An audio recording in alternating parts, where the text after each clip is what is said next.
I'd like to call the meeting to order. If you would stand for a moment of silence, followed by the Pledge of Allegiance.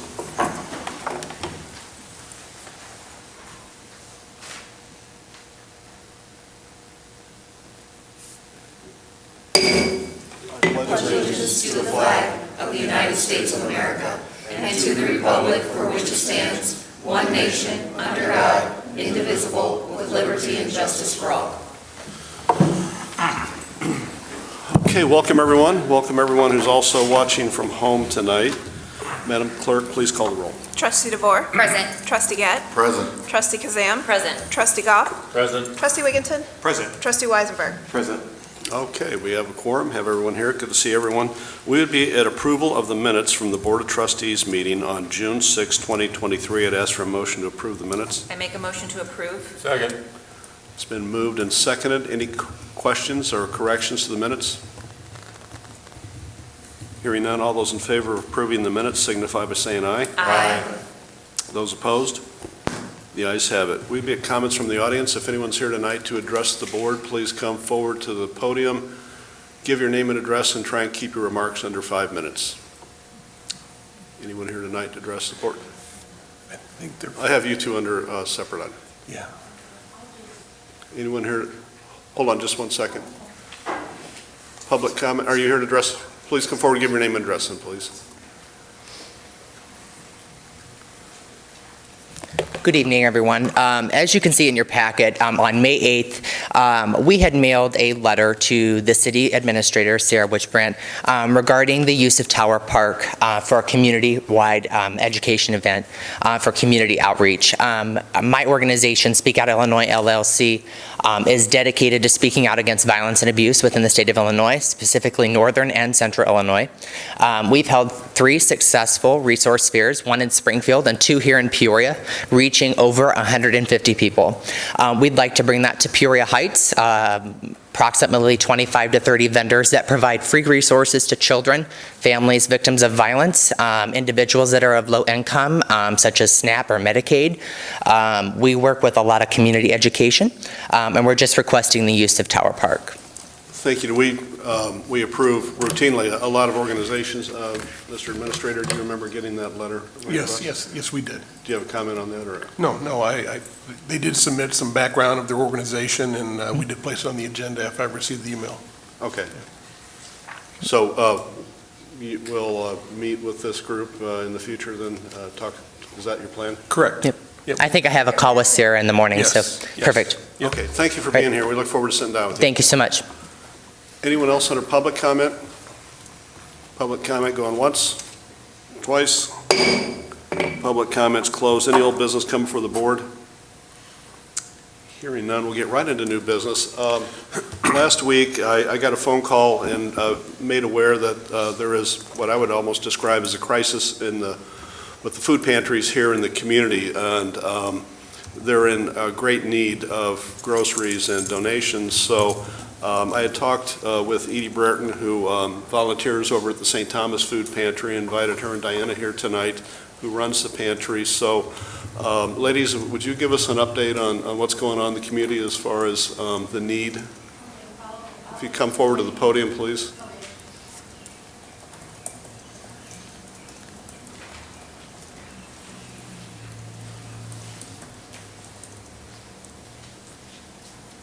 I'll explain the origins of the food pantry. It started with the St. Vincent de Paul Society, and the St. Vincent de Paul Society is a charity that helps the poor. We don't help the chronic poor in a sense, but those who have stumbled upon hard times, and we're helping currently. We get a call today from someone in Peoria Heights who had a horrible workplace injury and is unable to work. So lives in a nursing home, and his Social Security will only pay the fee of the nursing home. He has no money to buy clothes, so we are buying clothes for him and taking the clothes to him. So that's basically what we do as a St. Vincent de Paul Society. But we started at St. Thomas as just a food pantry. And 13 years ago, they started this outreach program where those in need can call the St. Vincent de Paul helpline and ask for help with Amarin or clothing or eyeglasses that they've lost or something. So that's basically what we do. Diana is the director of our food pantry, and she does an amazing job. It's a lot of work, but she sticks with it. So she'll tell you more about the need. And I had originally called Mike because of the shelves are empty now. And I thought maybe, people in the Heights might be able to have a food drive or something. So Diana will speak to you. Good evening. Lately, within the last couple of months, we've had problems keeping up with the demand in the food pantry. I don't know if you want to see our... Yes, please. I don't think I've made enough. But just the last couple of months, we've had an increase in people coming to the food pantry looking for food. Okay, we generally we keep our service area closely enclosed. We enclose Peoria Heights in our service area. We do go all the way up to Route 6, down to Forest Hill and to Knoxville to the river. So that's the area that we serve in our food pantry. If someone comes to the food pantry that lives out of that area, we serve them once, give them a list of other food pantries that they can go to and tell them this is the only time we can serve you. So we don't turn anybody away who comes looking for food the first time, okay? People from Peoria Heights are able to come once a month to get a large load of groceries, which includes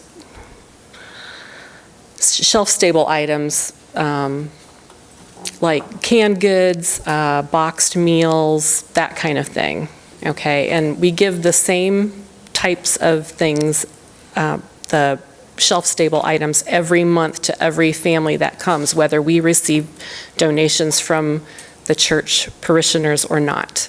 So we actually have to buy them we actually go and buy them if we don't receive enough donations from the church members. Looking at our report, as you can see, normally in a normal month, we only spend maybe $300, $400 on groceries. Okay, in April, we spent twice that, and then in May, we spent like 3 times that. So we spent over $1,000 in May on shelf-stable groceries that we give out to every family every time they for their monthly load. They can come back every week because we get deliveries from Heart of Illinois Harvest, and they come and we let them shop the stuff that they bring. Usually it's produce or bakery items or, just stuff that they can't sell anymore that is still usable. We put those out on the tables and they can shop there, but they only get the canned goods that we package for them once a month. And we've been having trouble lately.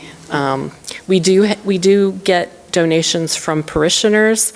However, we lost our commercial cooler recently. I think it's probably about 30 years old.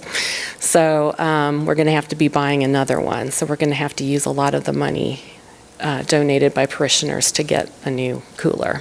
So anything that, I don't know if you can sponsor a food drive, like a citywide food drive, or I don't know, anything would help. I've asked Trustee Weisenberg to kind of take the lead on this and drill down a little deeper. But before I turn it over to him, and forgive me if it's in your written report, but for everyone watching from home and in the audience, can you just give a quick overview of about how many families you're serving in Peoria Heights on a monthly basis? And okay, maybe sure. Usually we serve between 100 and 125 families per month. The last couple of months we've served almost 160 families per month. And it usually averages out to be, so if we serve 150 families, it's usually I think three people per family would be the average. So it would be about 450, 500 people per month. And those are all coming from 616, is that how you determine? I'd say 80 to 85% are from 61616. And we have had new families coming saying that they just can't make it because their federal aid has been cut or, something. One last question, then. If the board were of the mind to make donations, is it possible to ensure that those monies go directly to people just from Peoria Heights? Zip Yeah. coded? Yes. Okay, thank you. Go ahead, Trustee Weisenberg. So what percentage of families are from the Heights again? I'd say 80 to 85%. Yeah. We do have some people, like I said, we don't turn anyone away if they, come to our pantry for the first time. We always give them a load of food. But we tell them that we can't help them after, we have to stay to our area, and we can't help them after. And I think that's pretty common, being locked by your zip code. Mayor, food pantries play a crucial role in the well-being of the community, serving as vital lifelines for individuals and families. I would be honored to do a food drive, work with the Village of Peoria Heights using Village Hall as a drop-off location to try and get as much shelf-stable food as we can to your pantries. I would love to see it completely full. And I'd also like the board to entertain the idea of providing a $1,000 donation to the food pantry to help with expenses, providing food for Peoria Heights residents. I like that idea a lot, and I purposely didn't put anything on the agenda for that, for a reason, but is the Congregational Church experiencing the same bare shells? I haven't had a chance to talk to them But today. you coordinate with them monthly still, right? No. I thought you could only go to one or the other pantry Oh, no.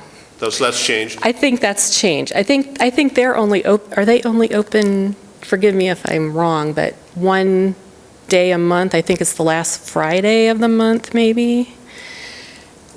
We're open every week, Mondays and Thursdays. Okay, so a wider community. Yeah, so people can, people who frequent our pantry or in our area can come to our pantry once a week to get things that are brought by Heart of Illinois Harvest or things that we don't include in our normal monthly shelf-stable items and frozen and refrigerated items. So, Council, if we just get a consensus, it's not on the agenda, and that's really under the administrator's threshold. So I'd like to open it up for further discussion. Trustee Weisenberg, do you have anything, other suggestions? I'll help you on the food drive. Yeah. No, I don't have any other suggestions aside from doing the food drive. I think using Village Hall as a drop-off location is an area that's easily accessible and known to the community. And I think $1,000 would go a long way to help with expenses and food for the pantry. I have a question for people watching at home and also for our own understanding. Shelf-stable food items that you're offering to people weekly, what does that include, or is there a website that someone could go to identify those specific items? I don't think there's anything online. It's basically things like mac and cheese. We give mac and cheese, we give rice, we give another type of side dish like stuffing or noodles, or we give cereal, crackers. So canned and boxed goods? Right, nothing- right. Thank you. Diana, I have a question. So you mentioned that the produce and bakery items come from the Central Illinois Food Bank? Heart of Illinois Harvest. Heart of Illinois Harvest. And I know, and I know that the Richwoods Township provides some funding as well to your organization. Is that right? Mm-hmm. And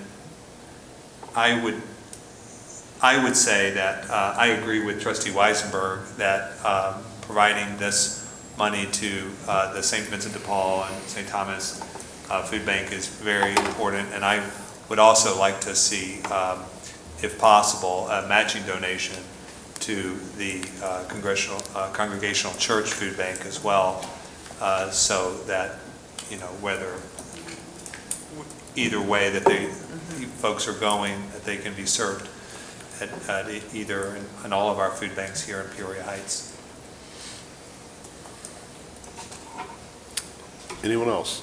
Well, I understood that you said that you're having problems with a cooler. Yes, we've had this same commercial cooler for, I don't know. I think it was part of the kitchen, and we've just kind of gravitated it over to our I don't know how the board pantry. feels about some or all of that $1,000 donation going to replace something that's going to be a long-term help to the food bank. I mean, it's a thought. I don't know how the rest of the board feels about that. Yeah, I wouldn't even know the cost of a commercial cooler. I'm sure it's more than $1,000. Right. Do you know? I don't know yet, no. I'm sorry. I mean, I think that's a good idea if you have someone that might give you an estimate, maybe you come back and update us. Okay, that would be great. Then we can use our donations for feeding instead of, equipment. Okay, so if anyone else want to chime in? What I'm hearing is then a consensus to donate $1,000 to each organization, and if you're able to come back and update us on the cooler, we might consider helping out on that too. Then is that what I'm hearing, Trustee Goff? Is that? All right. Thank you. And we're also going to do a food drive, right? Yes. Yeah, and I don't see Mike Bailey tonight, but let's work with him to get something out, some publicity out. And I envision we'd use the reach of the village's Facebook page, Mike Bailey, the trustees, to try to get as much food as we can from the food pantry. That would be wonderful. Or like just outside of this, doing a food drive and stuff, what are your normal hours that you accept donations in, just so people at home or here can know like when you take donations? Normally, our donations of food, our church is open from the time of morning mass, I believe, until about 4:00 p.m. And there's a box there that our parishioners come and bring food to. Obviously, if it's a big amount of food, I could come and pick it up, or I just was at the pantry today. We get one big 10-foot U-Haul truck full of food from Midwest Food Bank every month, and then we can come for smaller loads every week if we need to, and I just picked up a smaller load today, so I can always, rent a U-Haul or whatever we need. I have a fairly large vehicle. If you need someone to pick them up here, but we'll get it I to can you. do that. That's very nice of you. We'll get it to you one way or the other. Okay. And I think that's a good idea, but I'm going to just ask, I'm sure cash is king, so if somebody didn't want to bring up a case of corn, they could bring, just a check is even better. Absolutely, yep. And so if we collected those checks, they'd be made out to the St. Thomas Food Pantry if people want to drop. That would be wonderful, yes. Okay, or pass through from here. All right, well, we'll get on this, and how soon can we get them that check? We might be able to get it by the end of the week. Okay. Thank you for all you do. Thank you. Okay, next we're at approval of the use of Tower Park on Friday, July 28th, 2023 for Speak Out Illinois LLC. Trustee DeVore, I'd ask for a motion to approve. I make a motion to approve the use of Tower Park on Friday, July 28, 2023 for Speak Out Illinois LLC. Second, please. Second. Go ahead, Trustee DeVore. Like we heard from the, this is an organization that does education and speaks out against violence and abuse. They are looking to use Tower Park and the whole pavilion from 10 to 4 on Friday, July 28th for a community resource fair. Discussion? All right, Madam Clerk, call the roll. Trustee DeVore? Aye. Trustee Gett? Aye. Trustee Kazan? Aye. Trustee Goff? Aye. Trustee Wigginton? Aye. Trustee Weisenberg? Aye. All right, that passes. Good luck with your event. All right, next is Resolution 2023-08, a resolution approving an agreement between the Tri-County Regional Planning Commission, METEC, METEC, and the Village of Peoria Heights for administration of the HUD Healthy Homes Production Grant. Trustee DeVore asks for a motion to approve. I make a motion to approve Resolution 2023-08. Second. Go ahead, Trustee DeVore. Thank you. Okay, so Director Aldridge and Tri-County have been working really hard to apply and work on this grant that we did receive. I thought the information in the packet was really great on like laying out what to expect from it, but I'm gonna defer to Director Aldridge since he's worked on it so hard and I have not. Yeah, this, you might recall, this grant, a long time coming and a long time kind of formulating how this grant would be administrated. It's through the Housing and Urban Development Agency, and it's a Healthy Homes program, so intended to help qualifying homes with health issues in the home, whether that be mold, radon, lead, things like that, moisture issues. So we've been working with METEC and Tri-County Regional Planning Commission to get this thing going, get the application approved by HUD for well over a year. You might recall that I think this last went to the board in early 2022. So we've got all those things worked out in communication with HUD. METEC is the primary administrative agency. The village will participate with approximately 15 homes within the village and provide matching funds for the grants for the homes.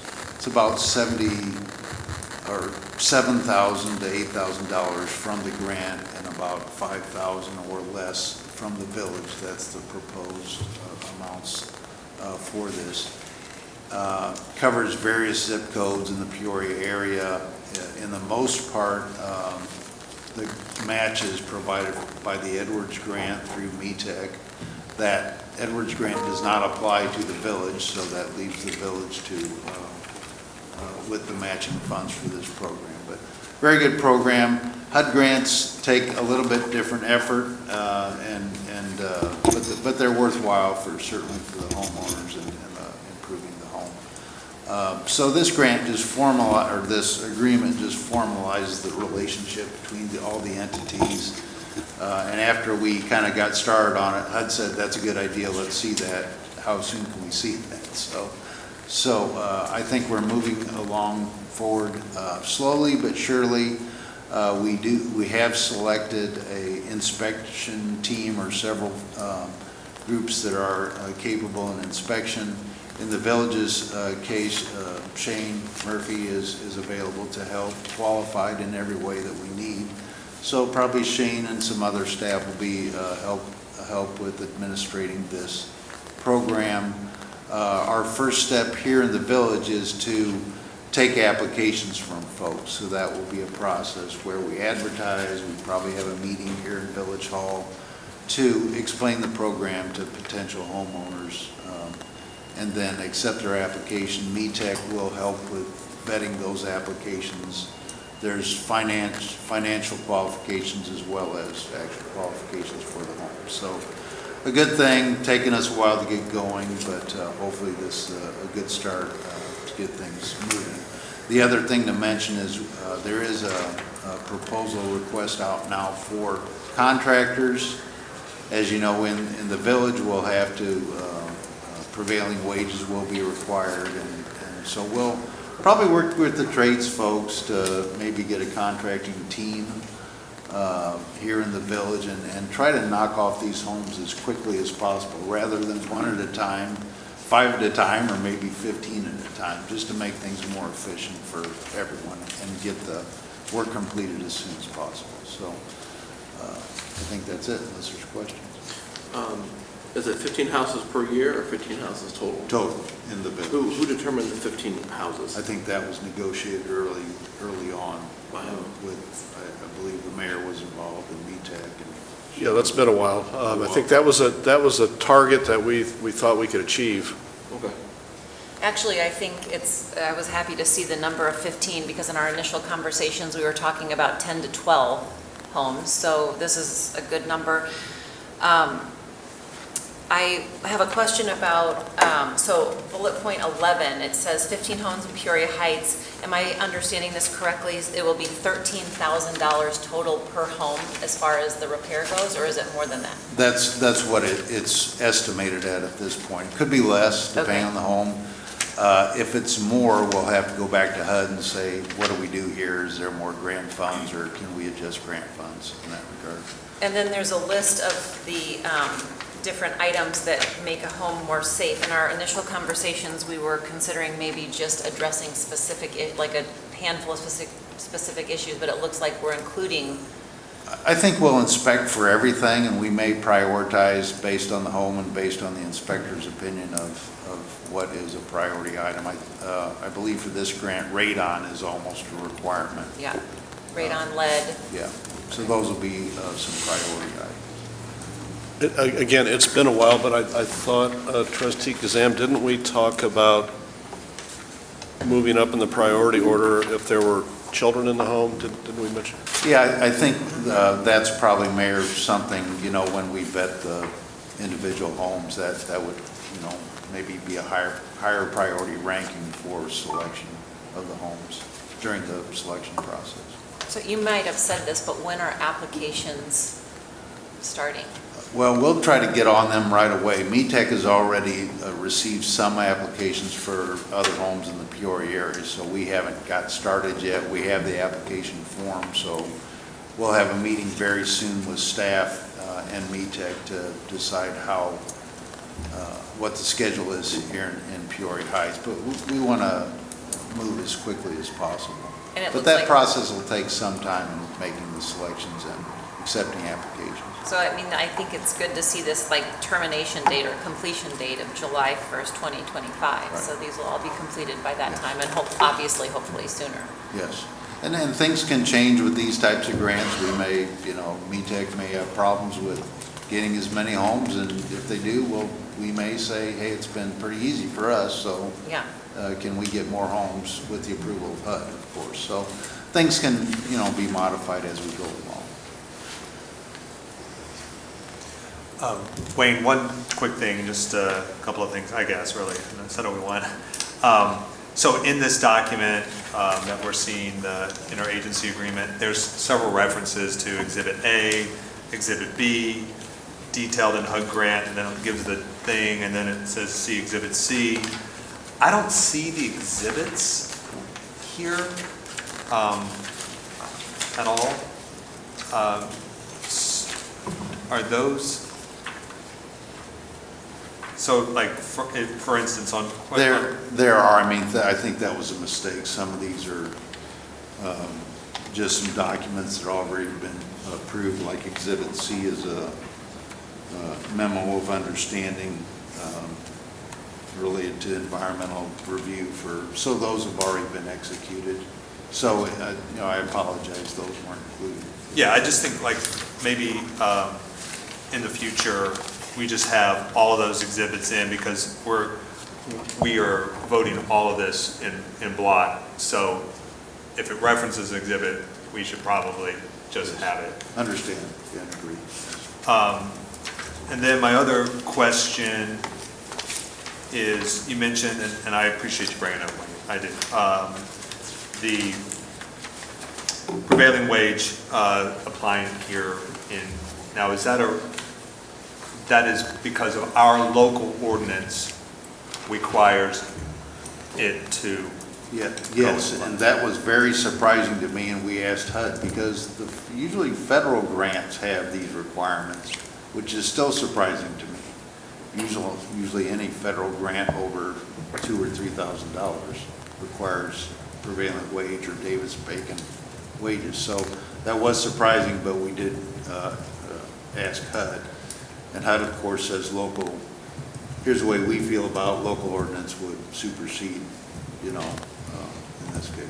So, so these homeowners would have to have a contractor that falls within the Prevailing Wage Act here in the Heights, such as, they've gone through the correct training and they've you know, have the correct, you know, dollar amount that they're paying their employees set by Illinois law and that sort of thing. Yes, I mean, in typical, they have to have qualified contractors, and in our case would be obligated to pay prevailing wages. We haven't selected contractors yet, so we don't know. Many of them probably are in that status already, but unknown. You're saying that we will provide a list of contractors, prevailing wage contractors that would be interested That in is my providing? intention. My intention is work with the trades and labor folks to get, prepare a package, and this will work, with these contractors. Really some of the benefit is, it's a small project. It may allow for training of folks, potential labor people. So it's got that benefit too if we work it right to allow training for, various contractors on a smaller scale. But we will work with trades and labor to try to identify contractors that would be qualified. And since this is such a, again, low dollar amount, and, so much of this money is so important to these homeowners to be able to utilize it to address some of these health concerns, such as, keeping it dry, keeping it safe, all of these things, hygiene and caring for kids. I mean, I would just think that every dollar would be important in addressing those health concerns for these local families. I don't think that our local ordinance for prevailing wage allows us to utilize that. I think that our homeowners would be are going to be at a disadvantage because of this requirement. I will continue to say that an unnecessary bureaucratic laws that we have passed that continue to harm our citizens as well as our local businesses is not necessary. But I understand it's built into this, so that's where I stand. Well, thank you. I couldn't disagree with that stronger.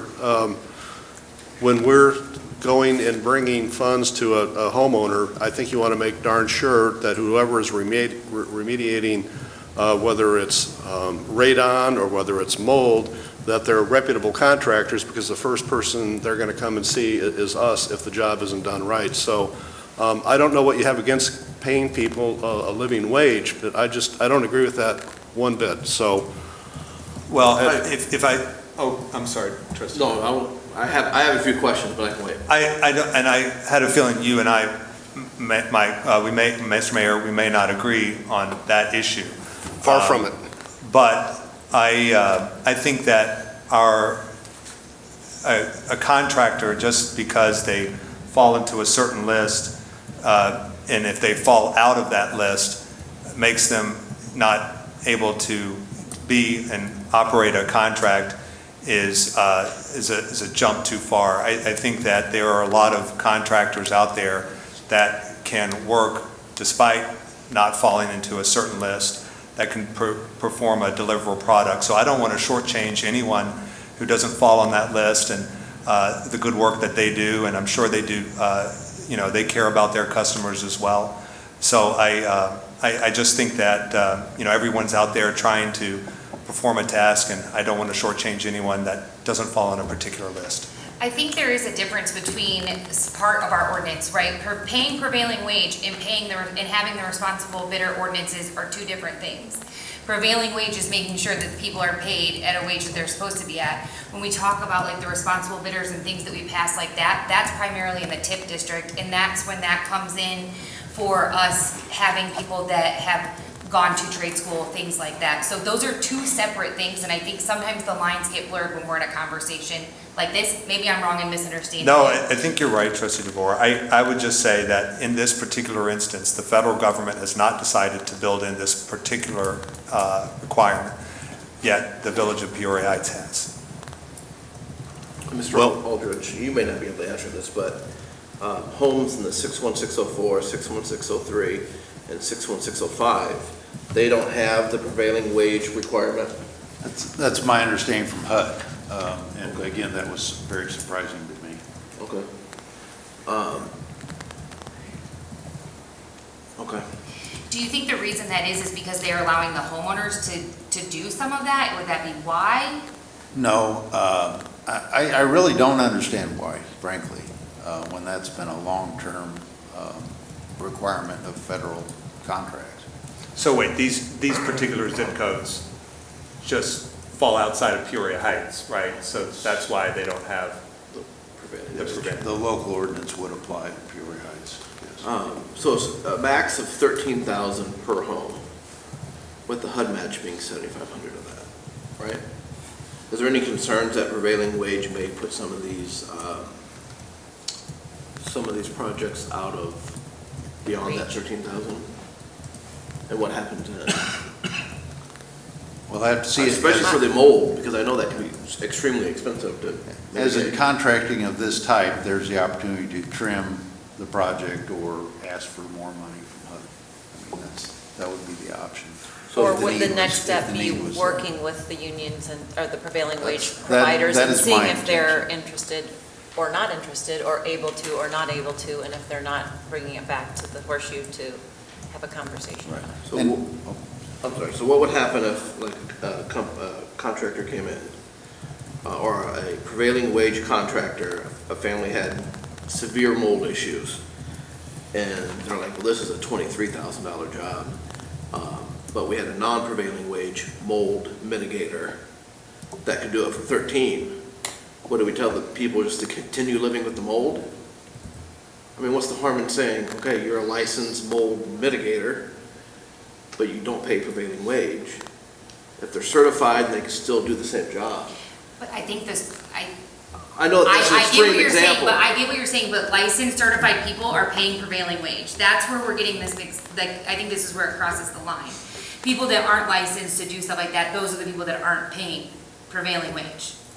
So we're kind of like fighting like the same, you guys are like fighting the same thing. And if I may, these are smaller contractors, so qualifications are very important in having, we need to get good qualified contractors. So sometimes, there's a, extra vetting process if you have folks that are qualified and pay prevailing wages and are experienced. So that's going to be part of our selection process as well. So I think we're going to get good contractors that are very familiar with prevailing wages or typically pay prevailing wages anyway. And again, I think working with the trades folks, we may be able to, as I mentioned before, bundle the contract and make it very much more efficient. That's going to be our goal here. Rather than one at a time, we're going to try to, can we get it like a general contract kind of thing and get all these specialties together and handle all 15 homes? That'll be our goal. So that would attempt to make it more efficient. Does the homeowner ultimately decide who the contractor is? That's a part of this. The homeowner is informed of the contractors, yes. And I envision more than one contractor or subcontractor performing this specialty work, but they are involved in, I don't want to say selection, but they are informed of the contracting group. So they have no choice? See if they have any issues. I think So they don't have any choice in who actually performs? they have They'll some have a choice. I choice, think but they're a choice from a informed of list that we who's provide. performing. Yes. Right? And see if, they may have an issue and we'd listen to if they did have an issue. And I understand, and I agree with Trustee Weisenberg, but I'd like you to think that it's public money, and I think it's also our duty to make sure the public funds, even though most of them are federal funds, we're all still taxpayers here, and that we try our very best to ensure that the money is spent wisely and giving them the end result of what we're hoping for. So by having trained people, by having licensed people perform these life safety issues of mold and this doesn't include lead, I don't think, does it, Wayne? It may include lead. Well, then that's another license. So you're talking about some pretty high-level licenses when you're remediating lead and all those things, radon. So anyway, that's my 2 cents. I'm done. Anyone else? All right, Madam Clerk. Trustee DeVore? Aye. Trustee Gett? Aye. Trustee Kazan? Aye. Trustee Goff? Aye. Trustee Wigginton? Aye. Trustee Weisenberg? Aye. All right, that passes. Next is approval of award of fiscal year 2023 MFT spray patching contract to Midstate Asphalt Repair in the amount of $43,710.40. Trustee Goff? Yes, I would ask for an approval of the spray patching contract. For a second? Second. Go ahead, Trustee Goff. This is the spray patching we had talked about before. It's in my opinion, a very good long-term, relatively long-term repair on streets that are breaking up and need to be sealed. I think the good news with this is our the estimate, the bid on the contract is about $6,000 lower than the estimate from the engineers. So we'll see how that goes. It seems like a good thing. So it's in the budget. It's MFT funds, and like I said, it's something that we do every year. So. Can you just refresh my memory about what streets are we talking about here?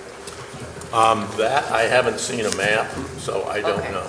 I can say we're going to focus on North Prospect up here, past Kingman. That's what I thought. And Lake Street. Okay. And I believe some of Glen. And then depending on how far that goes, we have other spots that can be taken care of. Okay. If there's leftover. And Supervisor Chandler, this Mid-State Asphalt Repair, we've worked with them in the past? Yeah, so I guess about 3 years ago, they had done it multiple years, and then the new company had come in and has been doing it. Good company, they've done a lot of work for us. Did the old company, did they put a bid in? They did put in a bid, but this was the low bid. So do we only do the spray patching on the main roads, Glen, Prospect, Lake? No, it's usually on any roads that we're planning on doing seal coating. Okay. So it's like the year before, it gives it time to work in, get solid, and then we would usually come by with seal coating after that, a year later. Okay. It's been my experience that spray patching extends the life of a seal coat. You know, in the areas that you use a spray patch, that really solidifies and seals that area. It's spray patching is not something you do in a large area. It's specific places, and it's money well spent in my opinion. A good example, we just did a bunch at right by O'Reilly's. That concrete area has all been spray patched now. There were a bunch of cracks and stuff in there. They spray patched that, and if you go by and look at it now, you'll see what spray patching is. Okay. Anyone else? Madam Clerk, please call the roll. Trustee DeVore? Aye. Trustee Gett? Aye. Trustee Kazan? Aye. Trustee Goff? Aye. Trustee Wigginton? Aye. Trustee Weisenberg? Aye. Okay, that passes. Next is Resolution 2023-09, a resolution accepting a proposal from Woodard and Curran for the completion of the lead service line inventory in the amount of $40,000. Trustee Goff, it asks for a motion to approve. Make a motion to approve resolution 2023-09. Second. Go ahead, Trustee Goff. This is a $40,000 grant that we are getting. We have chosen Woodard and Curran to work through this. They're going to prepare a report for us. They're going to identify every service in Peoria Heights. There's about 2,700 of them. They're going to tell what those services are made of. They will prioritize the high-risk areas once the survey's made as to schools and areas with children and stuff as far as the lead line replacement goes. And it looks like they're prepared to deliver a final report to us in March of 2024. So I know that, Chris, you've been working on this for a long time. So you already, with your team, have identified some of the lead service lines. Is that Right, yeah, so they're going to help with what's left. Okay. They're going to help with the reports and stuff that go Right. to the EPA. And Okay. I believe there's like quarterly reports that have to be done Okay. with grant that we've received, they want to be on top of and make sure that we're making progress. Okay. And they're going to help with those things. They'll be strong with the administration part of it. Yeah. Our employees will still be involved with physically going into the homes and making identifications. And March 2024, just in time for, I think, was it April 2024? Right, yeah. When this. That's needs when to the be- final list has to be turned in. Okay. Any other discussion? Madam Clerk? Trustee DeVore. Aye. Trustee Gett. Aye. Trustee Kazan. Aye. Trustee Goff. Aye. Trustee Wigginton. Aye. Trustee Weisenberg. Aye. Okay, that passes. Next, Resolution 2023-10, a resolution accepting a proposal from Woodard and Curran for water treatment design basis and state revolving fund SRF funding application in the amount of $30,000. Trustee Goff? I would make a motion to approve a resolution 2023-10. Second. Go ahead, Trustee Goff. This is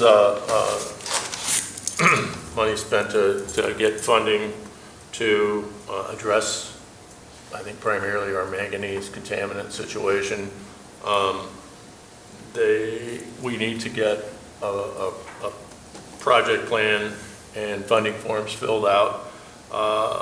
It's recommended that we get these submitted by September 30th of '23, so we can get some money to look at a filtration of some sort, how we can approach this, how much money is available to us, what the best options are, and that's what this money will go toward, preparing that information. Questions? Is this something we've discussed before, or is this new? This particular 30,000? I don't believe we've discussed it Okay. before. All right, yeah, I don't remember it. Is the 30,000 budgeted? Yes. Yes. Is this at all, this infrastructure, at all part of the plan we have yet to adopt regarding the service rate increases for the water and all that? I think it's the next step. Yeah. Wayne, you were leaning forward. Do you have an answer? Yeah, this is not associated with specifically any capital project yet. This is an application for the SRF funding. So according to Woodard and Curran, and frankly, Woodard and Curran has been very good help for us and very successful in getting grants through the EPA. So SRF funding we're on the list for contaminants, specifically manganese, so that's good and bad. It's bad that we're on the list, but it's good that it sets us up for this funding. And SRF has been a very good funding source. It's a loan, but again, we get in the queue sooner and we're on the list. That gives us a better opportunity for what they call the principal forgiveness, up to 100%. So they would favor us for that, our community in particular, but the sooner the better. So this kind of sets us up for that next project. So once we get hopefully get the loan, at hopefully 100% forgiveness. Right. And in the meantime, we talk about what this project is. But it'll be some sort of filtration project. This is a big deal. It's not just manganese, it's this PFAS, which I can't tell you what that stands for, but it's the forever chemicals. So most municipal waterworks and other waterworks are looking at this very seriously. So again, we're doing a very good job in getting things in the queue early, so we get the funding sooner than later. Any other discussion? Thank you. Madam Clerk? Trustee DeVore. Aye. Trustee Gett. Aye. Trustee Kazan. Aye. Trustee Goff. Aye. Trustee Wigginton. Aye. Trustee Weisenberg. Aye. All right, that passes. Next is approval of the cancellation of the Tuesday, July 4th departmental meeting. I'd ask for a motion to approve the cancellation. Motion. It's been moved and seconded. Any discussion on that? Madam Clerk, please call the roll. Trustee DeVore. Aye. Trustee Gett. Aye. Trustee Kazan. Aye. Trustee Goff. Aye. Trustee Wigginton. Aye. Trustee Weisenberg. Aye. All right. We would be at well, before I go to miscellaneous, any committee chairs want to report on anything? I have a question about this, the ice picking. When is that starting? Yeah, they're scheduling right now, it looks like it would be the end of August, Okay. maybe early September Okay, thank you. is when they're planning on getting through this area. Could we get a map of where it's gonna happen at? Yeah, I'm actually working on that right now. Okay. So once I get that, for sure. Anyone else? Let's go to miscellaneous then. I do have something I wanted to add. Yep. I did receive an email from JD Alfonso from Discover Peoria.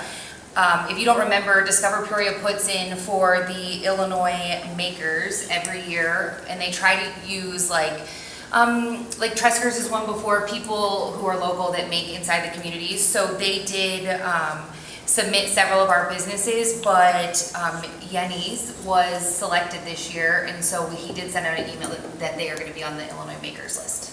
Great. Very nice.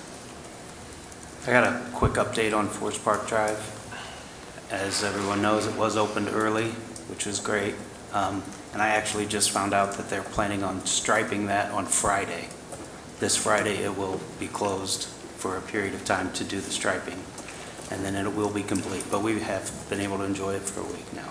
The contractor doing the striping, or we are? Yes, yeah, it's a contractor that does a lot of striping around. Okay. Any other miscellaneous? Well, first, I'd just like to say the bird's looking real good. I was glad to see that. I'm checking on that, so.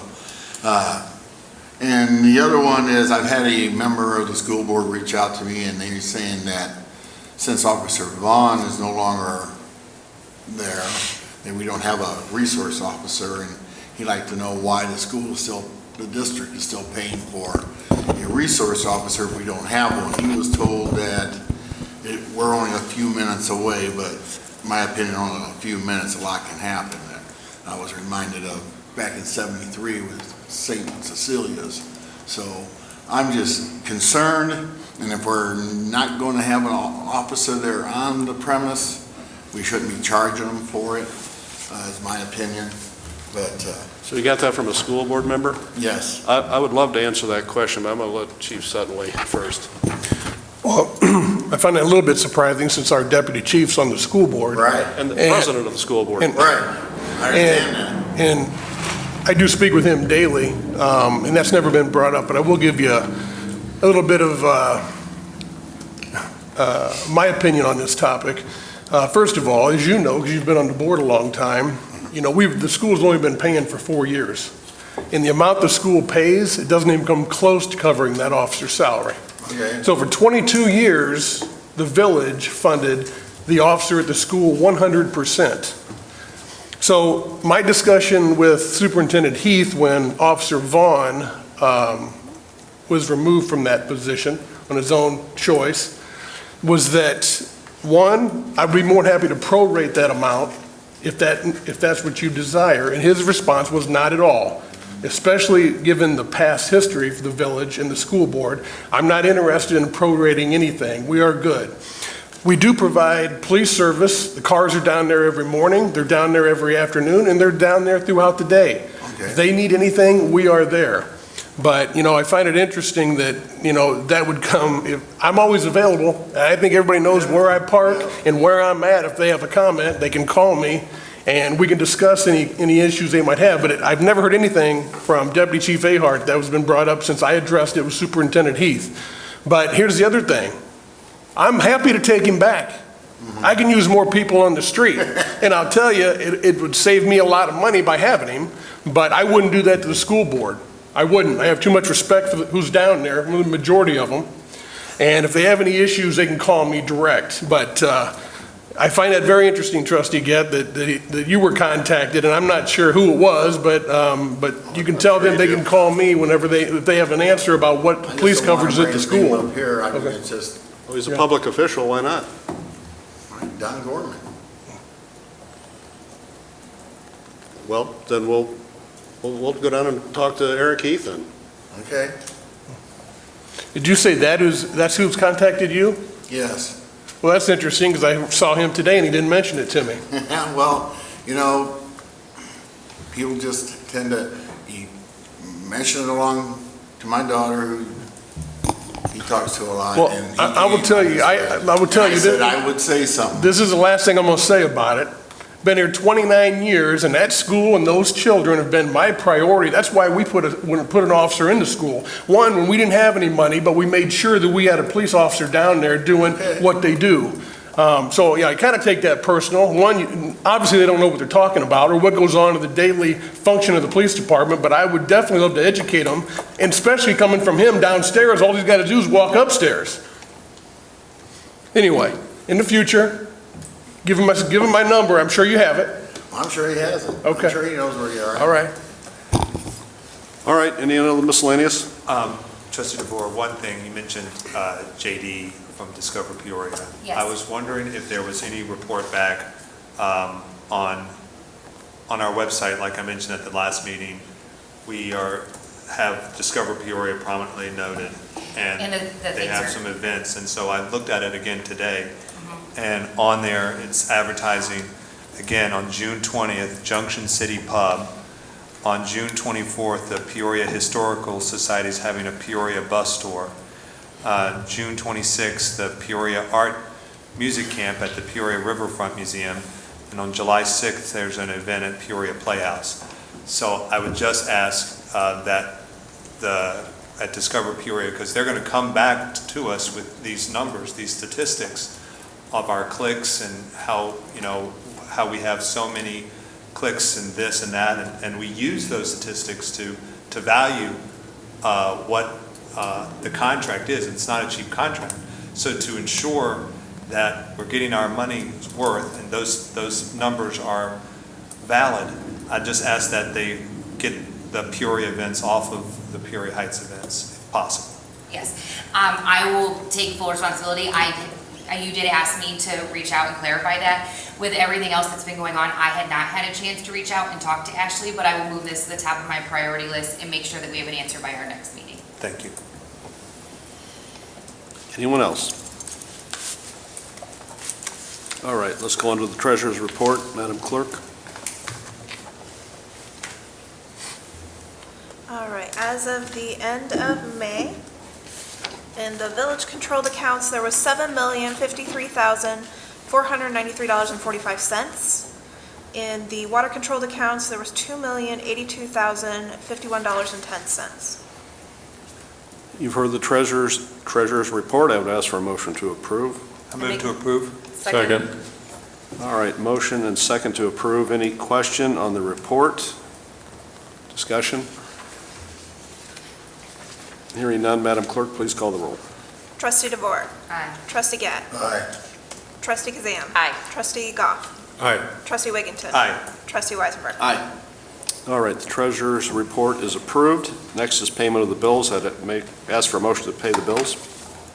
So moved. Second, please. Second. All right, it's been moved and seconded to pay the bills. Any question on the bills or discussion on the motion? Madam Clerk? Trustee DeVore. Aye. Trustee Gadd. Aye. Trustee Kazan. Aye. Trustee Goff. Aye. Trustee Wigginton. Aye. Trustee Weisenberg. Aye. That passes. The bills are paid. Next is an executive session, 5 ILCS 120/2C1, personnel. I'd ask for a motion to go into executive session for that reason. So moved. Second. Any discussion on the motion?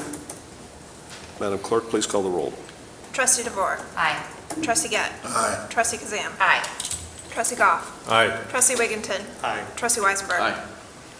Okay, so the board is going into an executive session. We will return to this room.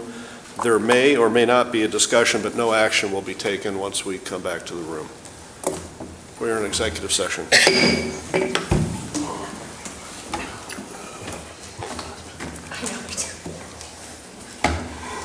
Okay, we have everyone here. We are back in regular session.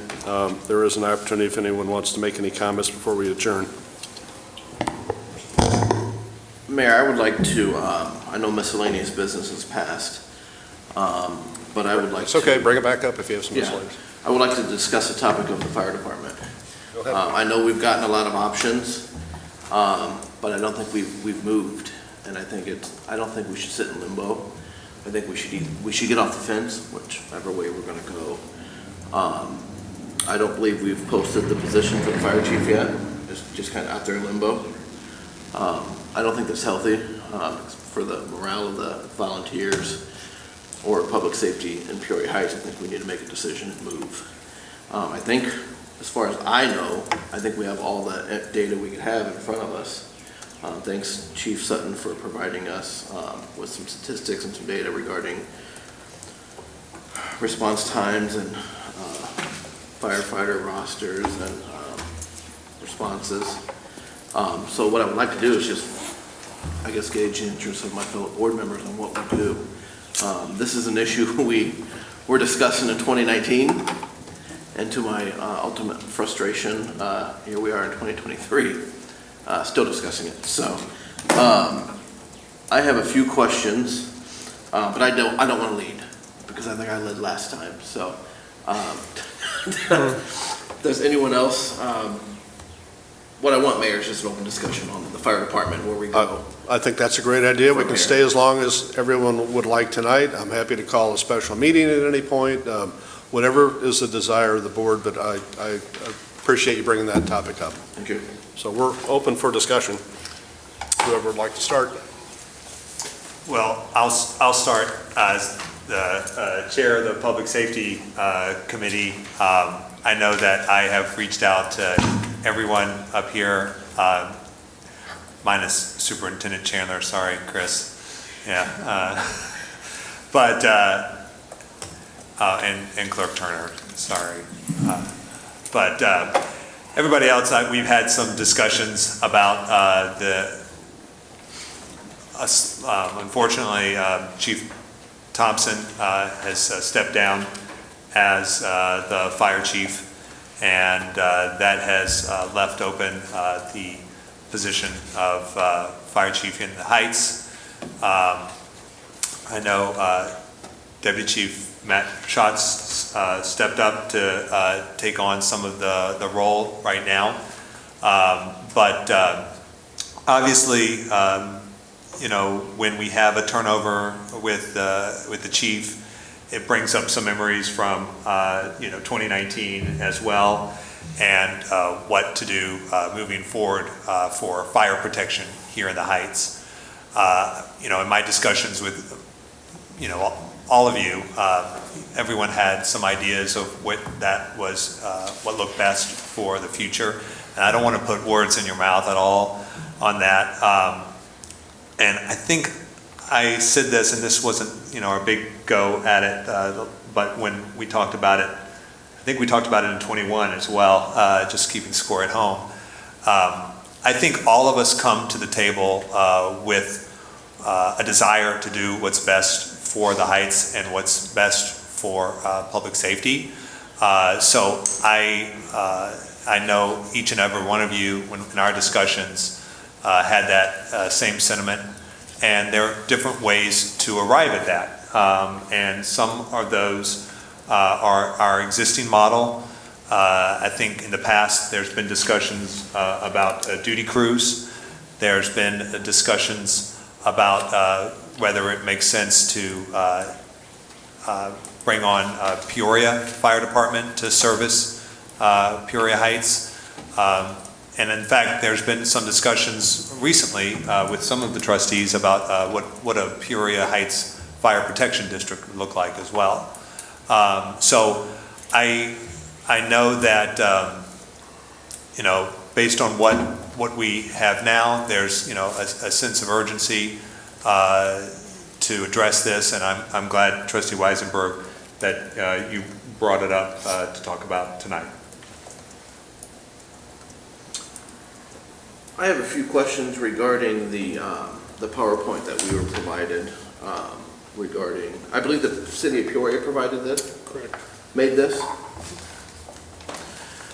In the financial package, it says that the Peoria Fire Department would provide sufficient manpower and resources for all fire-related emergencies.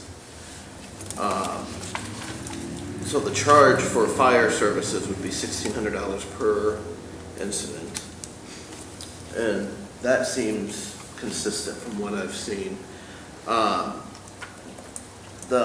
What I'm having trouble with is the conflicting accounts of what these services actually cost. Because I have so for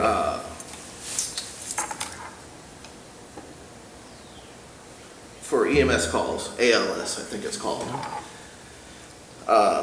it was gonna be $750 per engine. Is that correct? I don't have the document in front of me. Okay. If that's what it says, then it's correct. Okay. But Peoria is on record saying it costs them $1,250 every time one of their trucks leave the station, according to the local news here. That was from Tony Artis, who was, I think, the previous chief. City Council of Peoria voted to consider a fee for lift assistance of $800. But they would consider raising it to the full cost, which I assume is $1,250 at a later time. So I don't know if I don't know if the citizens of Peoria are subsidizing our fire responses from the city of Peoria. I doubt the cost is decreased with everything else going up. So I don't know where the $750 coming from when their costs are actually $1,250.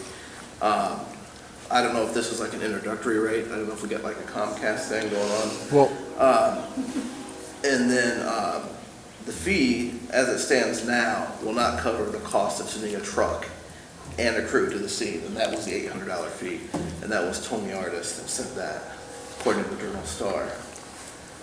And then he also made comments about being spread very thin. These have been a couple years ago. This is in 2020. So I know a lot's changed since then, but I don't think a lot's changed in terms of costs and manpower. So I got concerns about the price maybe it's a 3-year introductory rate.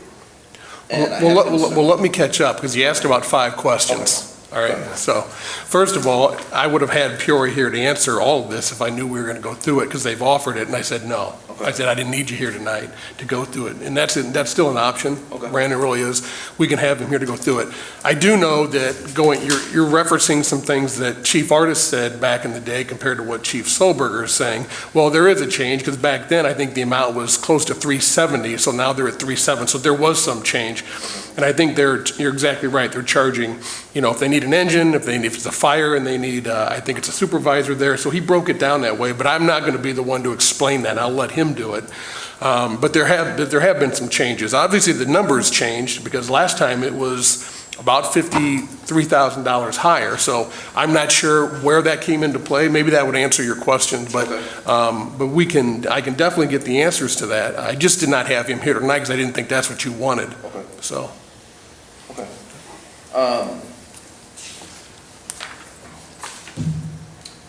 And then I don't know, I haven't spoken or seen much of the newest fire chief on the news or anything.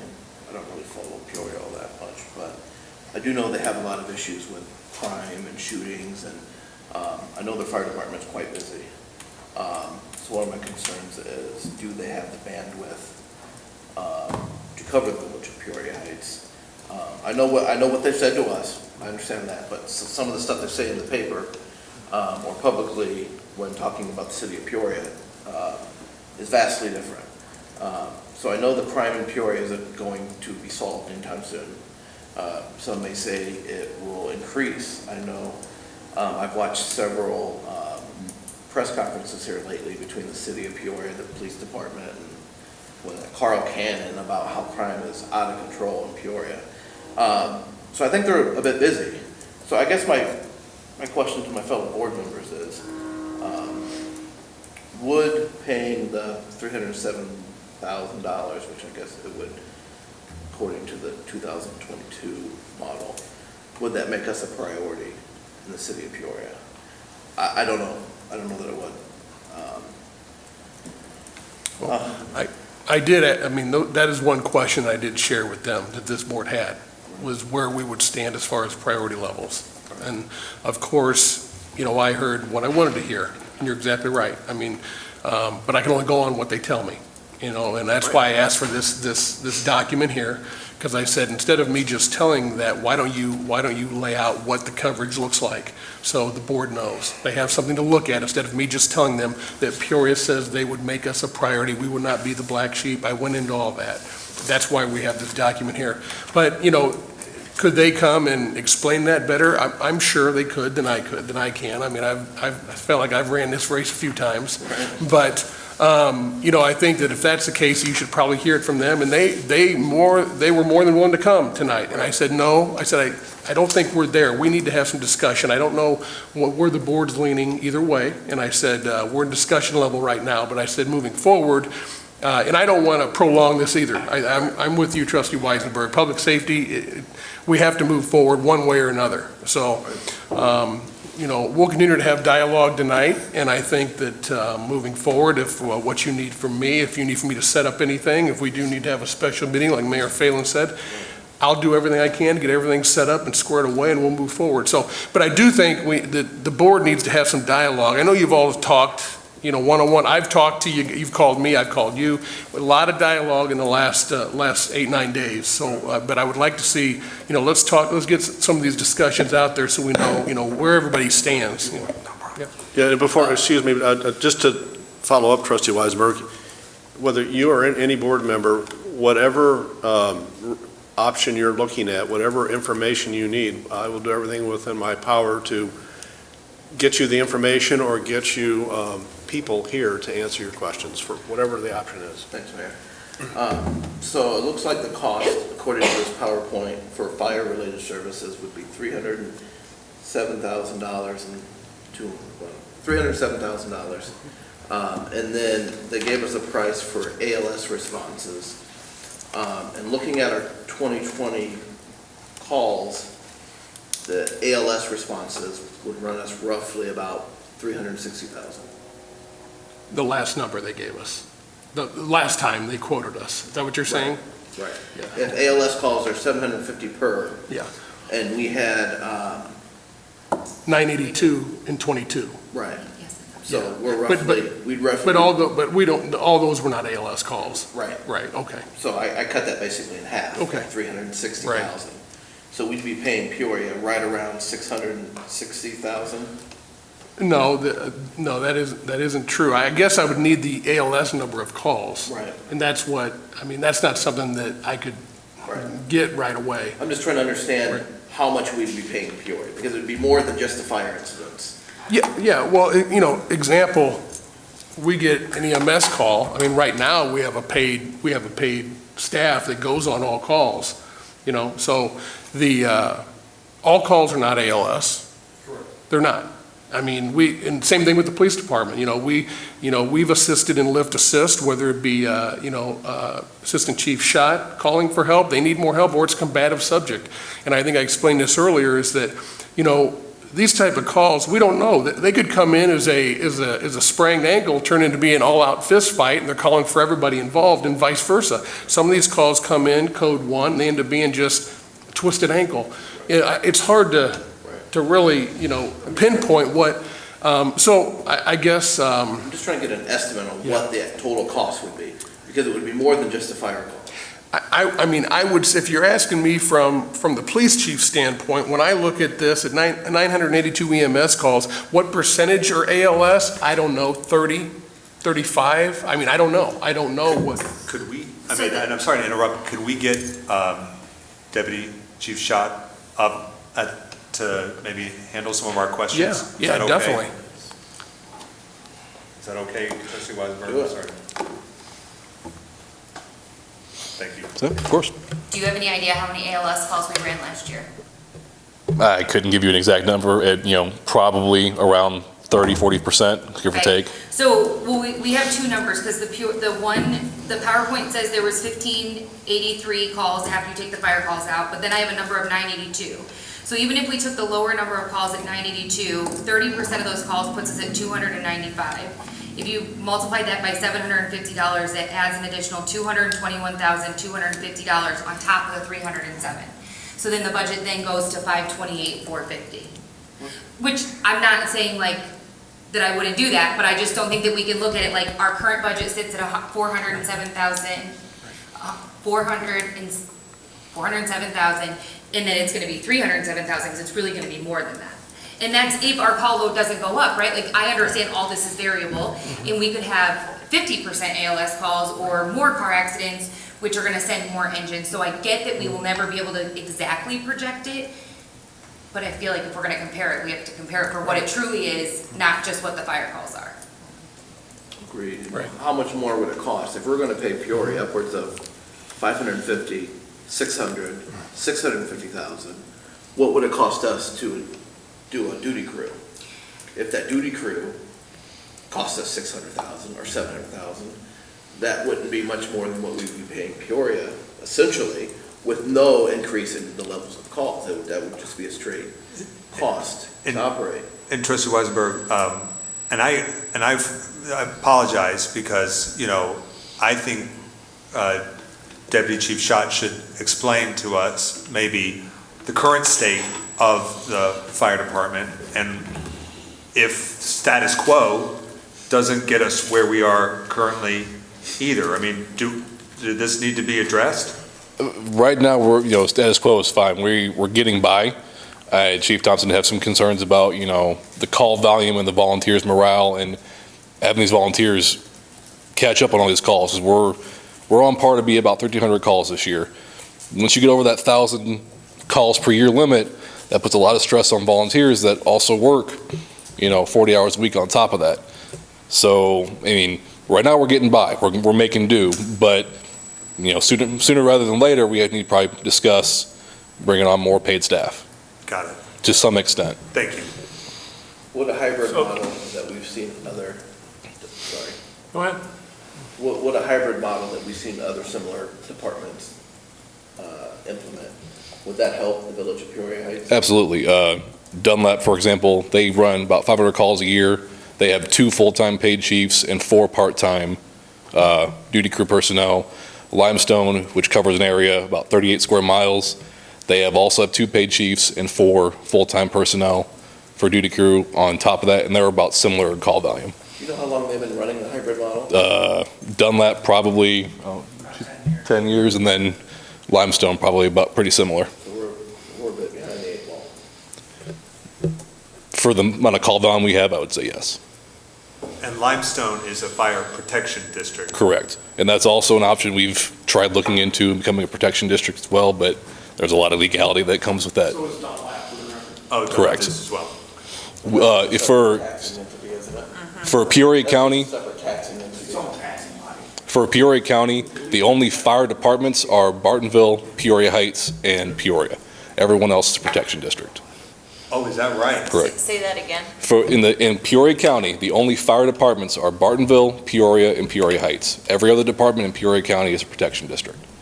Wow. Those protection districts, are those just incorporated for taxing reasons, or do they cover multiple towns? Both. Depends on which protection district. So what I'm hearing is that for coverage, comfortable life safety coverage in Peoria Heights, we're either going to look at paying the city to come in, or we're looking at hiring more and more staff for Peoria Heights. Is that Yeah. generally where we're breaking Yeah, down? but I just want to point out that 307,000 isn't our cost. It's going to be higher than that. It's going to be closer to 556, depending on, and it may be higher depending on call loads. Because the 307,000 is just for fire calls, not ALS. But how much is the cost if you bring on more paid staff? Trustee DeVore said our fire budget was at 407,000. But it would have to go up. Yes. Well, you also have to factor in pensions, you have to factor in insurance. FICA. I mean, there are other factors as well. And how many people will it take, and I'll ask your opinion, you're the professional, how many people will it take to bring us up to a standard where life safety is not a concern? I think at where we stand right now, life safety is a concern. For high acuity calls for car accidents, fires, the volunteers come out of the woodwork to show up and respond. It's the late night calls at 3 a.m. for someone who has lower back pain or leg pain where we're struggling to get people to want to show up, or we're getting maybe 1 or 2 people at the most. Because, that's where the hurt lies. Okay. What happens this is maybe a little off the subject, what happens at 10 o'clock in the morning on a Tuesday? I'm usually here. I may have one other person here with me during the day, but usually I'm by myself. If there's a house fire, can you and the other person go and begin to fight that fire? We can begin to fight that fire while we call for Mavis Box to call in neighboring departments to come assist. Okay. The Mavis procedure, that's pretty standard. Correct. Smaller departments. Everyone in the county follows it. Has Peoria used Mavis? Yes, they've actually called for our assistance probably 3 times in the past 2 years now. Okay. So everyone uses Mavis. How many times have we called? In this past year, I'd say probably 2 or 3. I think it's standard procedure anytime there's a structure fire to use Mavis. We had a fire just yesterday about 3:15. It was a stove fire, room and contents. We handled it with our personnel alone. We had about 7 people respond. We had no need for the Mavis system at that time. I know when we discussed the fire department back in 2019, we were missing a few more calls than one. Correct. So that, from what I remember, the main issue was Peoria being brought in was because we weren't making the call volume. We weren't getting people to show up. That subsided completely. That issue is null and void.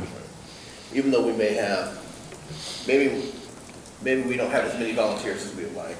But Correct. We're making the calls. We're getting by.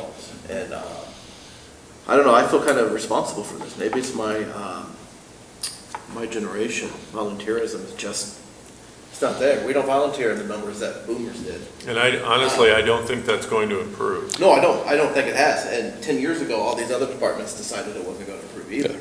That's We what did- I said about being behind the 8 ball. We They did it. decided to address this issue a decade ago, Wow. and we're still arguing about volunteerism.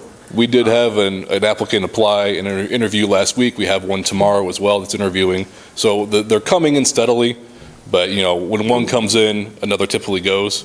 So we've remained at the numbers we've remained, since Chief Thompson came into play, numbers have maybe fluctuated 1 or 2 either direction. Right. There's been real significant change. Things just aren't the same as when the boomers were working. Crippling student debt, wage stagnation, economic viability, single-parent households, renting versus owning, lack of community investment, lack of empathy. I could go on and on. But it seems like other departments that were structured like us 10 years ago saw this storm coming. But they've gone to a fire protection, District with the District. funding. Most of those departments were already protection districts. That's how they were founded. Okay. Well, it's also, but is it really apples to apples, though? It's like comparing Peoria Heights Police Department to Metamora Police Department. You know what I'm saying? You could say that, you look at the call volume, you run how many more calls than Dunlap? They probably don't they don't need as many volunteers. And also looking at the numbers here, looking at the numbers where they started when Chief Thompson took over and where they are now, and the volunteers that respond to 20-plus calls are down to 5. I know there's an issue, we've all agreed that. Absolutely. But to me, that's unbelievable. I didn't know it was that low till I got these numbers today. But I would attribute that to just the massive amount of call volume. It's people can't work 40 hours a week and then come here and work 40 more hours and run all these calls. I've been agreeing with you for 8 years. Just to point out something that was just said, I think that's a bit unbelievable. To your guys' credit, we have paid departments that aren't answering as many calls as our volunteers are answering. But they're a fire district, which is a different animal. I'm just talking strictly calls. I'm not talking about how it's funded. Yeah. A district is just how it's funded. I'm talking about the amount of calls you guys get. Correct. Far surpasses what these other fire districts do. If you And exclude you guys are doing it volunteers. If you exclude Peoria, Limestone is the only department in the county that's busier than us. We are the second busiest department in the county. And I'm not trying to take away from what you do, Matt, but you go on everything. You go on a twist, you go on a Yeah, sprained absolutely. ankle, you go on, Absolutely. so those numbers are very high. It'd be like the police department, if we took an item number for every code violation, for every tall grass or every junk vehicle. Absolutely. Our call load would probably be just as much as Peoria County. So, I mean, Absolutely. to be fair to that, I mean, normally you wouldn't go on some of these calls. It's like the police department. We used to go on lift assist when they request them. We don't go on every call. Correct. So to be fair to that, those numbers are, and we expect you to go on everything when you're here. I mean, that's part of the job Absolutely. description, so. Let me get some clarification before we go on. We're talking about these guys going on calls, we're talking about advanced life support as opposed to somebody with a twisted ankle that's going. Where does the ambulance service come in on this?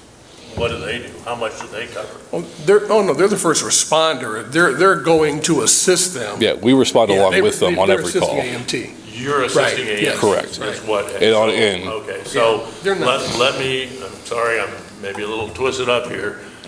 If the city of Peoria is responding, fire department is responding, where does the ambulance service fit in with them showing up with ALS? Same thing, AMT's still first on the list. Yeah.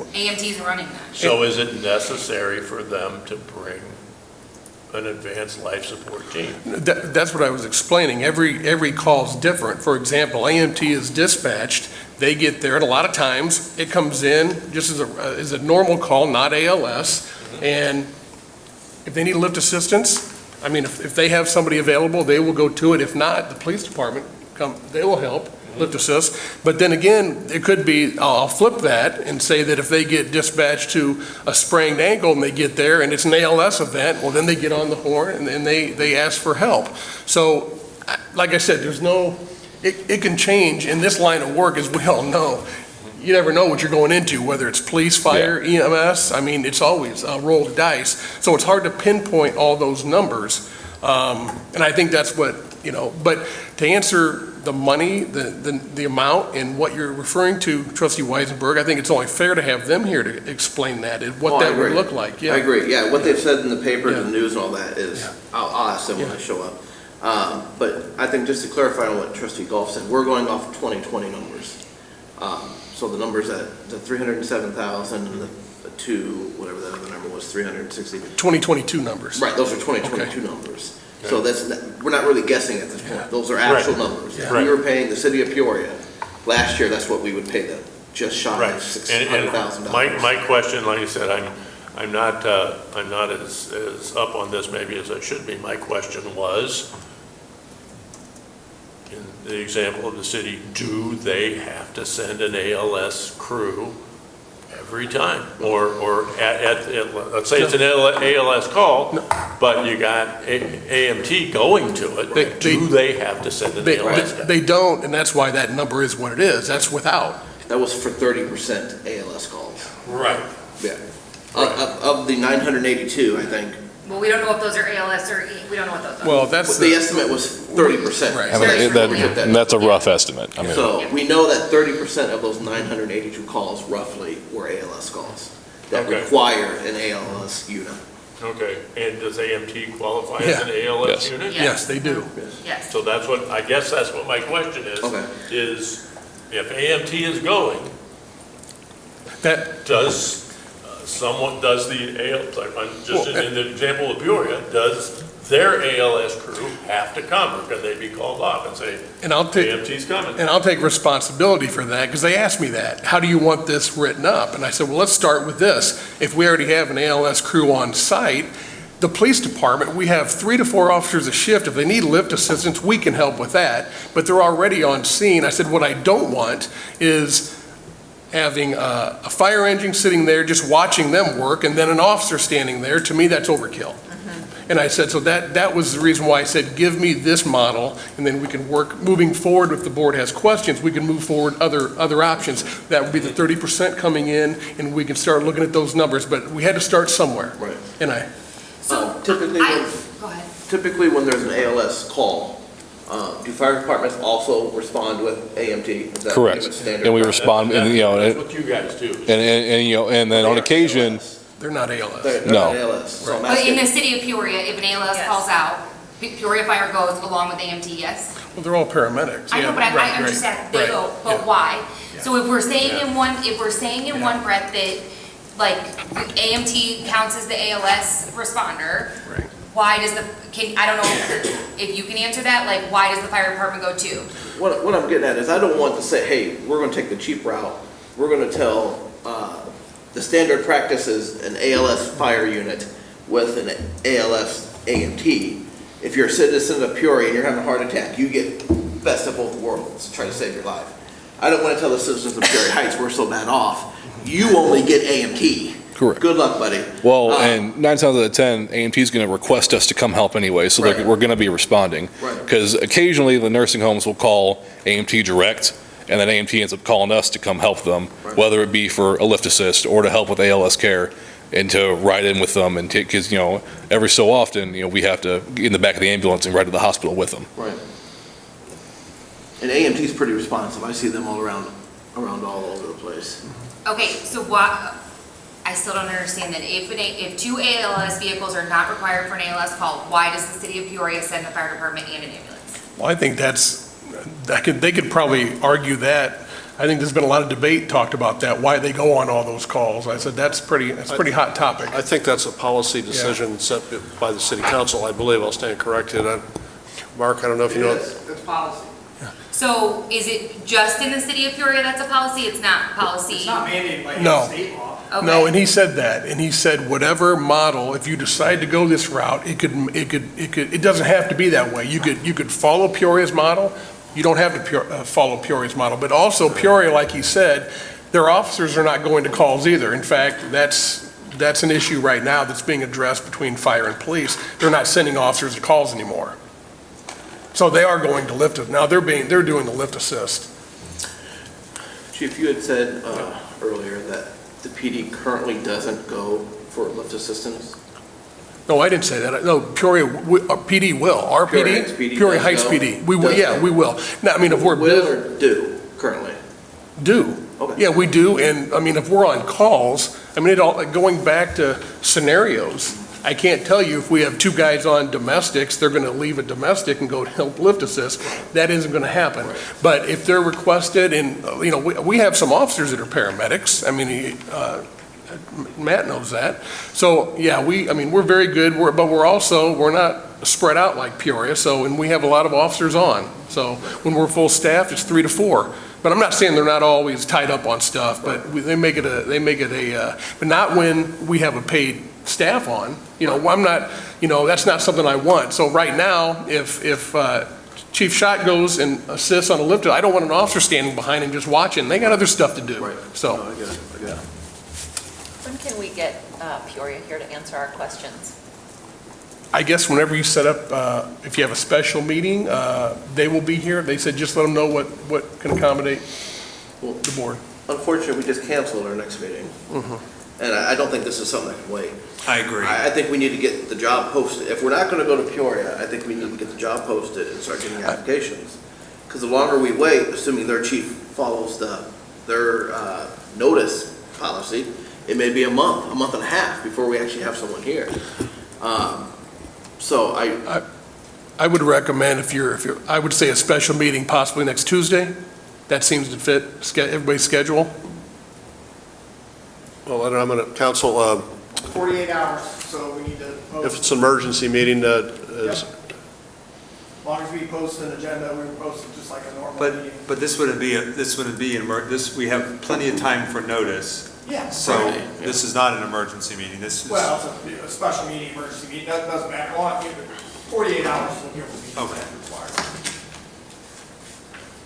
There are exceptions for true emergencies. I don't think we can schedule a meeting for tomorrow night, so we just need 48. Do the fire protection districts have the same, do their documentations have to be the same in public record like as ours do? Yeah. They are a public body, so they. There's some FOIA, there's some just the Open Okay, Meetings Act. so could we obtain like Bartonville and Dunlap's budget for their fire department district before Yeah, we they're were all to make a public decision? documents. Because like every other, like I did look up like Morton, Pekin, and I was able to find their fire budgets, but obviously their communities are a lot larger than ours are. But I can't find the Dunlap or the Bartonville budgets online at all. They probably don't have websites, fire They protection do. districts. That's a Yeah. FOIA violation then. I'll find out. They have a lot of, they just don't have the staff to man on the website, but they are subject to FOIA. So you can go there. I guess I would just like to see what's the cost difference between us providing a duty crew in our own versus paying the city of Peoria. I know you're probably gonna kill me, but I'm still stuck on these ALS calls. Like, I really wanna know the number of ALS calls that we're running, or like, how is that broken up? Like, why can't we get that? We can probably get someone from AMT here too, so that'll help. One of the concerns with the fire protection district is that would be strictly property tax, right? It'd be an additional tax. They can't, right now, we're funding the fire department with sales tax, right? Yes, Essentially, yes. the general fund. So, I mean. Fire protection district would be added to property. Right, yeah, that, it was a property tax. Right now, we're funding the fire department with sales tax revenue, like all the other departments in the village of Peoria. Essentially, yeah. What Ms. Mayor Phelan always says, and I don't want to steal your thunder, Mayor, but 5 cents on every dollar comes out of Real estate. our property tax. I stole that from Stephanie, so. Oh. Council, though, correct me if in Illinois, if you create a fire protection district, that's a whole level of government, correct? With trust, and so the public would the public would elect those trustees. That would get the village out of the fire. Actually, Mayor, you would elect those trustees. They're appointed by you. They're appointed? They're appointed by the mayor. Okay, I thought Limestone elected theirs. I thought they were elected, but I'm not fire protection. We'll get those answers. Okay, so. Could you give us the information on that, Mark? Like, can you give us the information on what it looks like to create a fire protection district for us? Yes. We did So. this in 2019, I just need to pull it up. Perfect. So do you know, Council, those appointed trustees, and they set their own levy, correct? Yes.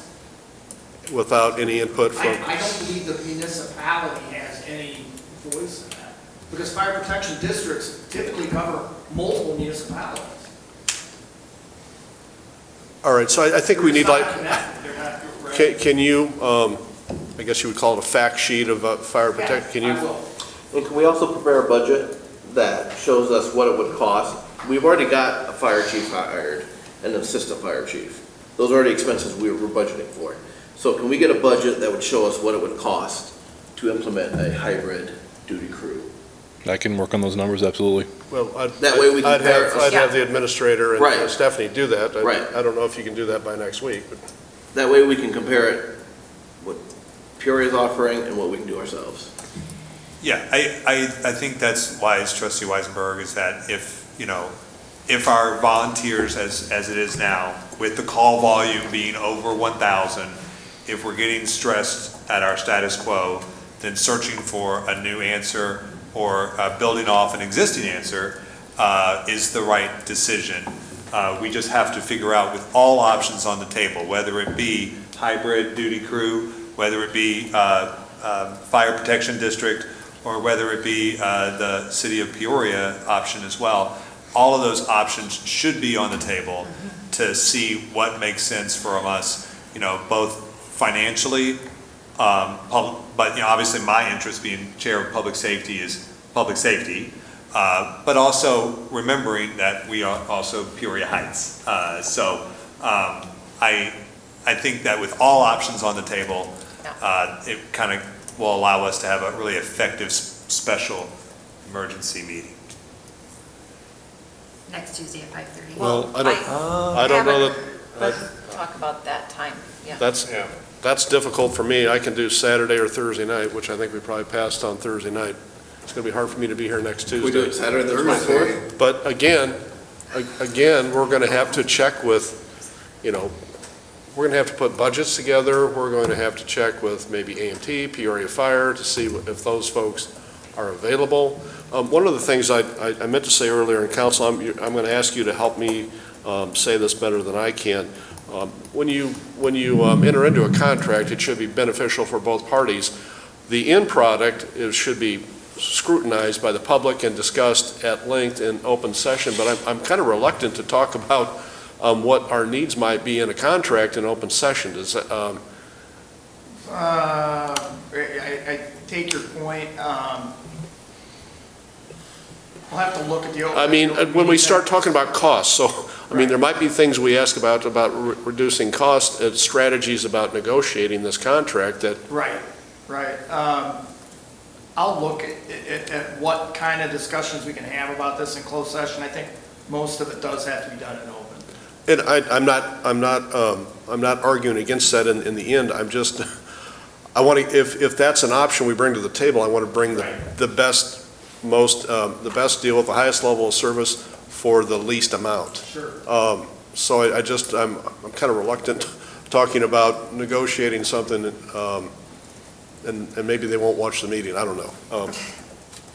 Anyway, then I guess we're going to have to take a poll tomorrow or so about when people are available, and we're going to need the council here, we're going to need Peoria Fire, maybe AMT, we're going to need budgets, so I guess you and I talk tonight or tomorrow, or?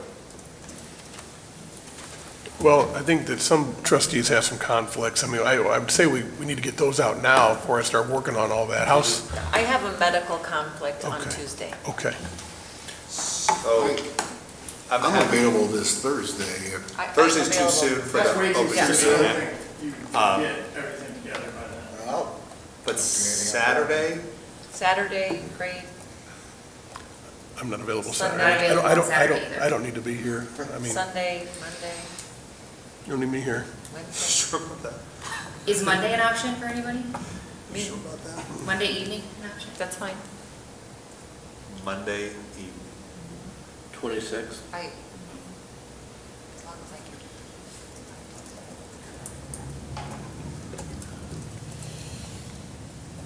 I mean, if absolutely necessary, I can make things happen, but the easiest for me would be the 29th, Thursday the 29th. can we send an email tomorrow and just have Sarah help us figure this out? I think that's probably easier than sitting here tonight. Okay. Well, I'm available the 29th too. Thursday the 29th is fine with me. Is that a problem for anyone, Thursday the 29th? No, I don't think so. I think it's fine. Mark? I'm available Monday, Tuesday, or Thursday next week. I'm not, no. Okay, all right. No. But that's fine. Well, Well, we also need to see if In fact, most people would AMT, prefer it. yeah. the city of Peoria, City and these event. people, yeah. And then, yeah. So I think this is a discussion. Are you available like- Thursday? I'll be here. I'll make it work. Well, yeah, I think maybe, would the 29th, would the plan be to get an action item on the agenda? Or is this, again, more discussion with the city of Peoria, with the about the fire protection district, with the hybrid model? Well, as much as I want it to be an action item, I don't know how realistic that is. Because we wouldn't have all the information until Yeah. the 29th. What I envision is on the 29th, we'd have the cost of the hybrid model, final numbers from Peoria, including the ALS, hopefully, and then have AMT and Peoria Fire here to answer questions. And then we can brew on that for a little bit, and then come back with an action item. It's your committee.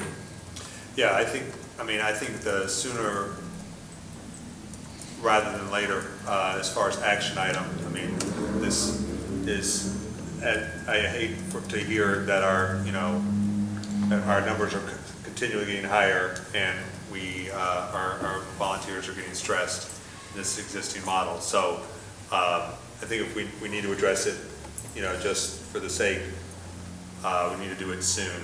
Could we do the 29th and then the following Thursday, the 6th, as an action? The administrator said he's not available the 29th, so, Oh, we're not doing the 29th? well, You could. If it's just a discussion, that's fine. It's fine, Mike.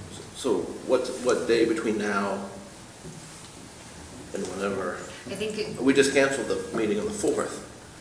I think what Beth was saying is have tomorrow, like, is have the email go out and everybody like send their availability to see what works the best, right? Because everybody Yeah, has a different I mean, schedule. obviously, our desire is to meet next week sometime. Do people have any availability in the daytime? Yes. Yeah. I do. You tell me when to be here, Mayor, I'll be here. I appreciate that. You know what, I'm just going to we'll have Sarah send out as many options as possible. But a daytime option is, you want her to, I'll be here. And You guys I'm tell me when the like meeting is. late afternoon options, or. I'll be here. All right.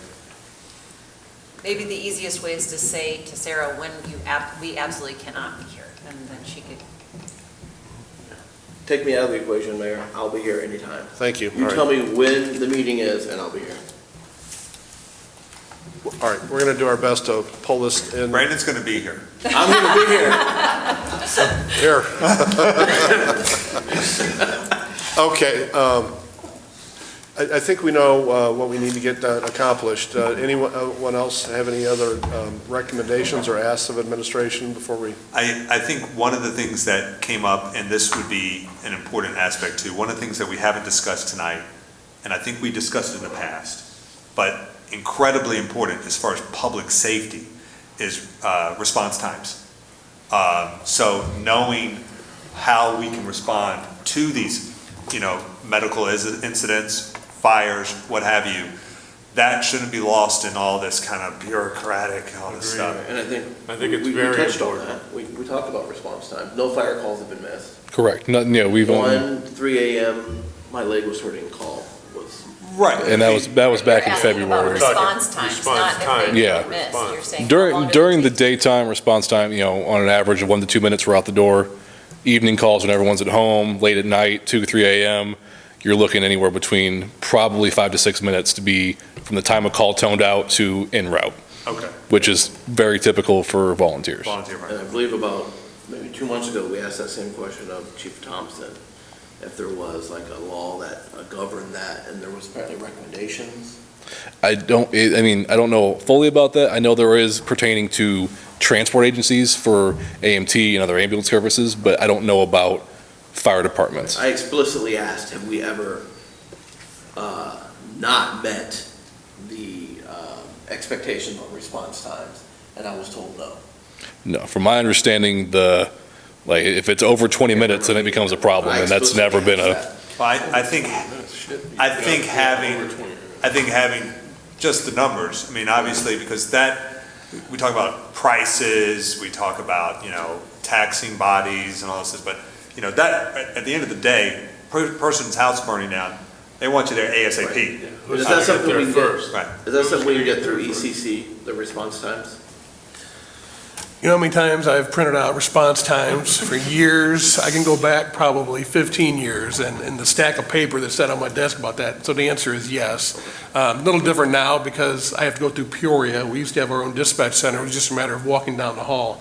A little bit different now. Same thing with your ALS calls. It's a little bit different getting that because they have to do it manually to go through.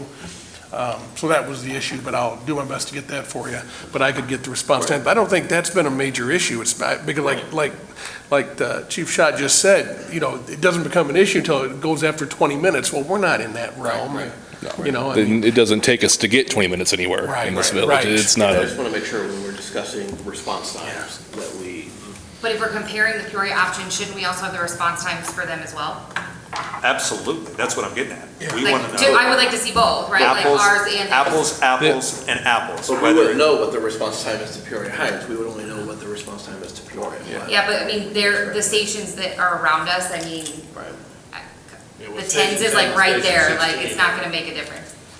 That Yeah, much of a I difference. think we have to have apples, whether it be fire protection district, hybrid model, or Peoria option. Yeah. So we need all of that. Okay. All right, so a good dialogue. Please keep the administrator and myself informed. We'll get an email out tomorrow if you have further questions, and we'll take it from there. Trustee Gett? Make a motion to adjourn. Second. All right, it's been moved and seconded to adjourn. All those in favor of the motion to adjourn signify by saying aye. Aye. Those opposed? We're adjourned.